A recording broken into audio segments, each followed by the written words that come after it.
Bienvenue sur 613 TV pour un nouveau développement autour de la Parashat Hashavua, la Parashat qui nous occupe cette semaine, c'est la Parashat Vayeshev, et le personnage principal, c'est Yosef. Tout à fait. Alors Yosef, il lui arrive beaucoup de mésaventures dans cette Parasha, et nous avons parlé hier de la condamnation des frères, et aujourd'hui nous allons parler de la concrétisation de cette condamnation. Vous savez qu'il a été condamné à mort par les frères, et il a été jeté dans un puits. Et donc au fond de ce puits se trouvaient des scorpions et des serpents. Alors en soi, le fait qu'il ait survécu à tous ces serpents et ces scorpions, c'est miraculeux. Et à travers ça, on peut déjà voir la main d'Akadosh Baruch Hu, et lui aussi l'a vu, bien évidemment. Mais ce qui se passe, c'est que dans ce puits, il y a donc des scorpions et des serpents, mais il n'y a pas d'eau. Bizarre. C'est bizarre, et c'est une des interrogations de Rashi, et il va nous en parler. Alors je vais te laisser le soin de lire le verset qui s'y réfère et le Rashi correspondant. Alors le verset. Et ils le saisirent et ils le jetèrent dans la citerne. Cette citerne était vide et sans eau. Bien le commentaire de Rashi nous dit, s'il est écrit qu'il était vide, ne sais-je pas qu'il était sans eau? Pourquoi cette précision? Il n'y avait pas d'eau, il n'y avait certes pas d'eau, mais il y avait des serpents et des scorpions. Voilà. Alors Rashi nous explique le fait que il y avait donc le puits, il n'y avait pas d'eau, et donc il y avait des scorpions et des serpents. Et c'est pour nous apprendre ceci, que la Torah précise que le puits était vide et qu'il n'y avait pas d'eau. Pour nous apprendre qu'il y avait donc non pas de l'eau, mais des serpents et des scorpions. Alors, c'est très bien, on a appris un événement historique, il y avait des scorpions et des serpents, mais qu'est-ce que ça nous apprend particulièrement pour nous? Parce que c'est un événement historique, mais nous avons toujours dit, ici, à travers toutes les émissions que nous avons faites, Vivre la Paracha, que la Torah n'est pas un livre d'histoire, c'est un livre d'enseignement. Et si Rashi précise cela, c'est qu'il y a sans doute, derrière ce Rashi, derrière cette explication, peut-être un grand enseignement que nous devons tirer. Alors je suis assez curieux de savoir qu'est-ce que vous allez donc nous enseigner cette fois. Alors c'est un enseignement que je tire de Rav El Grabli de Créteil, et ceci, je l'ai entendu il y a de très nombreuses années, mais ça m'a marqué au point que aujourd'hui je souhaite partager cet enseignement avec tous les téléspectateurs.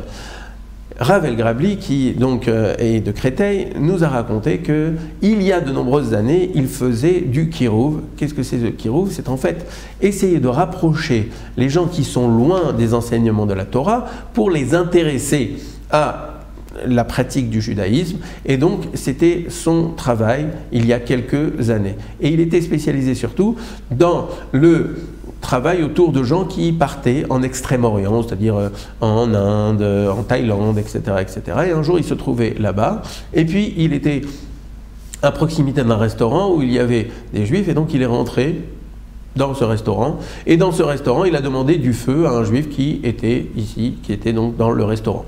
Alors, le Juif, en fait, lui a dit, moi je veux bien te donner du feu, mais puisqu'il savait qu'il était rabbin, il lui dit, écoute, donne-moi un enseignement de Torah, et à ce moment-là, en compensation, je te donnerai du feu.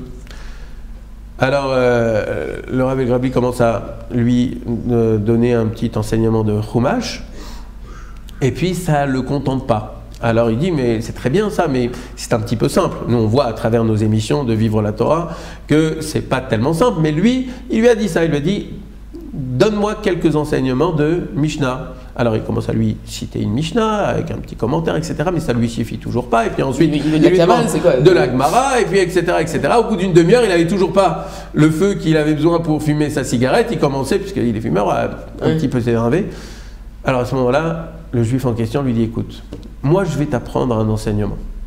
Et quel enseignement il lui donne? Il lui parle de ce fameux pasouk qui donc nous occupe, à savoir le pasouk qui dit que dans cette citerne était vide et il n'y avait pas d'eau. Il avait aussi le feu de la Torah. Alors il avait le feu de la Torah, mais lui, il va essayer d'expliquer ça. Il dit voilà, mais la Torah nous dit quoi? Nous dit, elle était vide et il n'y avait pas d'eau. Et il lui parle des serpents et des scorpions. Alors il lui pose une question. Il lui dit, imaginons un frigidaire. Ce frigidaire, on le remplit non pas d'aliments, mais on le remplit de pierres. On met plein de pierres dedans, on le remplit à ras-bord de pierres. Selon vous, et selon toi, selon vous, chers téléspectateurs, est-ce qu'un frigidaire qui est plein de pierres est un frigidaire que l'on peut dire plein ou vide? Plein et vide. Alors, il est plein ou il est vide? Donc plein de matière, mais vide d'utilité. Oui, mais on n'a pas ce choix-là. On ne peut pas dire plein de quelque chose et vide de quelque chose. Alors il est vide. On doit dire, chers téléspectateurs, si ce frigidaire, il est plein ou s'il est vide. Il n'y a pas un joker? Non, il n'y a pas de joker, puisque on a besoin de définir le frigidaire vide ou plein. Il est vide. Alors toi, tu dis il est vide. Vous, chers téléspectateurs? Ouais, ils disent vide aussi, comme moi. Alors pourquoi tu dis qu'il était vide? Parce que ça sert à rien ce qu'il y a dedans. Oui, mais il est plein. Oui, mais ce qu'il y a dedans, ça n'a aucune utilité.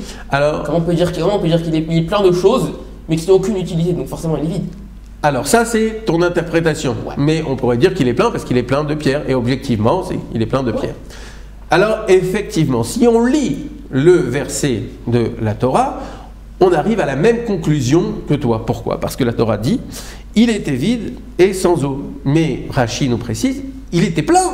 Il était plein de quoi? Il était plein de scorpions et de serpents. Mais pourtant, la Torah nous explique qu'il était vide. C'est-à-dire qu'en fait, lorsque un contenant, on va dire ici la citerne, mais on va dire, puisqu'on a cité l'exemple du frigidaire, le frigidaire, il est plein de quelque chose pour lequel il n'est pas fait, eh bien, il est considéré comme vide. De la même manière que le puits était vide, malgré le fait qu'il était rempli à ras-bord de serpents et de scorpions, il est malgré tout considéré comme vide. Pourquoi? Parce qu'il n'y avait pas d'eau, qui est la fonction principale d'un puits. La fonction principale d'un puits, c'est de l'eau. Donc s'il n'y a pas d'eau, mais qu'il est plein de serpents et de scorpions, il est vide. De la même manière, un frigidaire, il est vide si il est plein d'autres choses, à savoir de pierre. Ok, bon, c'est très très beau tout ça, j'aime beaucoup, mais maintenant, nous, à quoi ça nous sert de savoir ça? Eh bien, c'est très simple. C'est que nous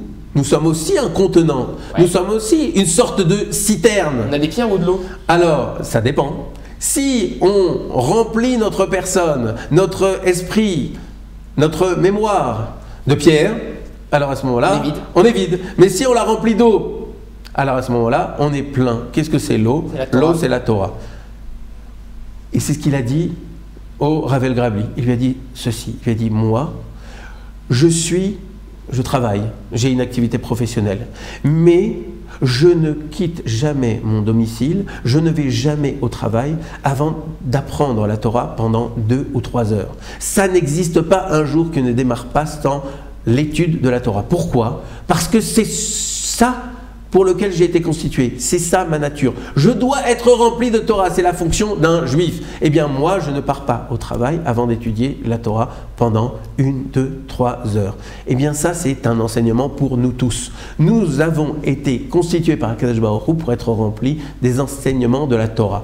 Alors, nous avons tous, chacun d'entre nous, une activité professionnelle, nous avons des occupations, certains se consacrent à des choses qui sont totalement différentes les unes des autres. Mais il doit y avoir un point commun entre nous tous, c'est que nous devons être remplis. Et le seul remplissage qui est adapté à nous, les Juifs, c'est la Torah. C'est la Torah. Alors je vous conseille à chacun d'entre vous, courez au Beth Midrash. Courez au Beth Midrash, revoyez nos émissions, allez voir les rabbiniques qui sont autour de vous et constituez-vous un programme d'études. C'est pour ça que nous avons tous été créés. Alors, je ne vous retiens pas plus longtemps. Éteignez la télévision. On se dit Shabbat Shalom. On se dit Shabbat Shalom. Ce Shabbat, remplissez-vous au maximum, puisque s'il y a un jour propice particulièrement à l'étude, c'est bien le Shabbat. C'est bien le Shabbat. Alors, ça ne veut pas dire qu'on ne doit pas faire de bons repas, on ne doit pas dormir, on ne doit pas recevoir les amis ou la famille, mais malgré tout, recadrez-vous. Gardez quelques minutes, peut-être une demi-heure, peut-être 1 heure pour étudier la Torah. Et ensuite, on pourra considérer qu'on est tous remplis, et cette fois du bon contenu, à savoir de la Torah. On vous souhaite Shabbat Shalom.